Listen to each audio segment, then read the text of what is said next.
नमस्कार दोस्तों, स्वागत है हमारे YouTube चैनल में। और आज हम बात करेंगे गिलोय की, क्योंकि आपने देखा है कि इस समय एक बहुत महामारी का दौर चल रहा है। बहुत बड़ी महामारी हमारे सामने प्रकट हुई है और जो भारत का आयुष मंत्रालय है बार बार कह रहा है कि जिन दवाइयों की सहायता से हम बच सकते हैं या जो प्रतिरोधक क्षमता का विकास करते हैं, जो प्रतिरोधक क्षमता को बढ़ाती है, तो हमें ऐसी चीज़ें खानी चाहिए। तो मैं आपको बताता हूँ कि जो गिलोय है, गिलोय सबसे बेहतर तरीके से प्रतिरोधक क्षमता का विकास करती है। तो आज हम इसीलिए गिलोय पर बात करेंगे, क्योंकि दौर भी ऐसा चल रहा है। तो क्यों ना हम दवाई के बारे में जानकारी इकट्ठी की कि भाई ये है क्या, होती कैसे है। तो जो गिलोय है, गिलोय का आयुर्वेद से वर्णन आ रहा है चलते हुए कि आयुर्वेद काल से ही गिलोय का वर्णन है और इसे अमृता भी कहा जाता है। अमृता इसे इसके गुणों की वजह से कहा जाता है और फिर उससे अमृता सत्व बनता है। तो आपको बताते हैं कि गिलोय है क्या है। गिलोय एक बेल का पौधा है, बेल है, और इस बेल पे पान की तरह का पत्ता आता है, हरे कलर का, और थोड़ी थोड़ी जगह अलग अलग जगह पर पत्ते आते हैं। एक यहाँ आएगा, एक उधर आएगा, एक इधर आएगा, एक उधर आएगा। तो इस तरह से पत्ते आते हैं। और इस की सबसे जो खास बात है वो ये है कि ये जिस भी पेड़ के आसपास रहती है उसी पे कुंडली मार करके कुंडली की तरह चढ़ जाती है। और आयुर्वेद में कहा है कि नीम के पेड़ पर जो गिलोय लगती है वो सबसे उत्तम है, सबसे ज़्यादा गुणकारी है।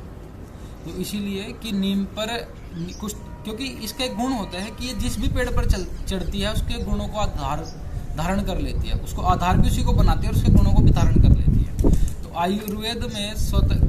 आयुर्वेद में नीम का पहले से ही वर्णन किया हुआ है बहुत अच्छा। तो वो जैसे ही नीम पर चढ़ती है तो नीम के गुणों को भी धारण कर लेती है। इसीलिए कहा है कि जो नीम के पेड़ की वो होती है बेल, वो सबसे उत्तम होती है।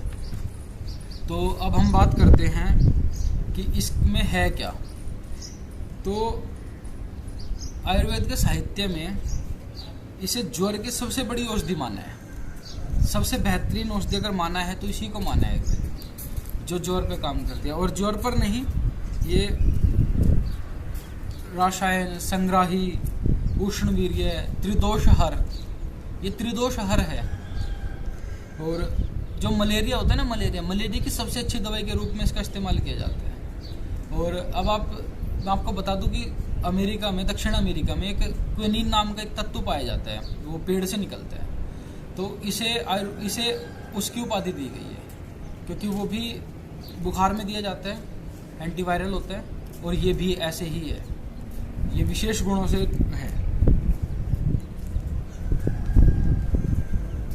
और इसकी एक बात है कि जब ये पेड़ पे चढ़ती है ना, जब ये पेड़ पे चढ़ती है तो जैसे ऐसे चढ़ी है पेड़ पे घूम घूम करके, और फिर ये पत्तों पे लिपट जाती है, शाखाओं पे लिपट जाती है। तो जहाँ से ये बीच में लटकी रहती है वहाँ से अपनी जड़ें छोड़नी शुरू कर देती है। इसके बारे में एक सिद्धांत और है कि इसका नाम अमृता क्यों पड़ा, क्योंकि अगर आप इसकी इतनी सी भी बेल लेकर के ज़मीन पर डाल देंगे तो वहाँ ये मरेगी नहीं, ये वहीं पैदा हो जाएगी। इसलिए ना मरने की वजह से भी इसको अमृता कहा जाता है। तो ये ना मरने की वजह से भी अमृता है।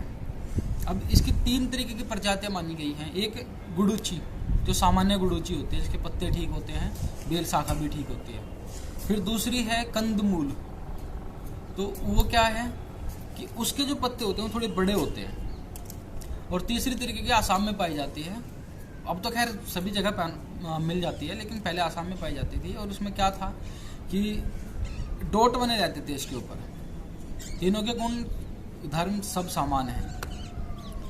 और मैं आपको एक चीज़ और बताता चलूँ कि इस पे जो फल आते हैं ना, वो फल लाल कलर के हो जाते हैं। हालांकि फलों के बारे में कुछ अभी कहा नहीं जा सकता कि इस्तेमाल होते हैं कि नहीं, लेकिन इसका जो इस्तेमाल होता है पत्ता और जो इसकी कांड जैसे जिसको बोलते हैं, जो लकड़ी होती है, वो बहुत आयुर्वेद में बहुत ज़्यादा काम के लिए बताई गई है। और अब फिर इसकी बात करें कि ये क्या क्या करती है, तो इसे तृष्णा निग्रहण कहा है।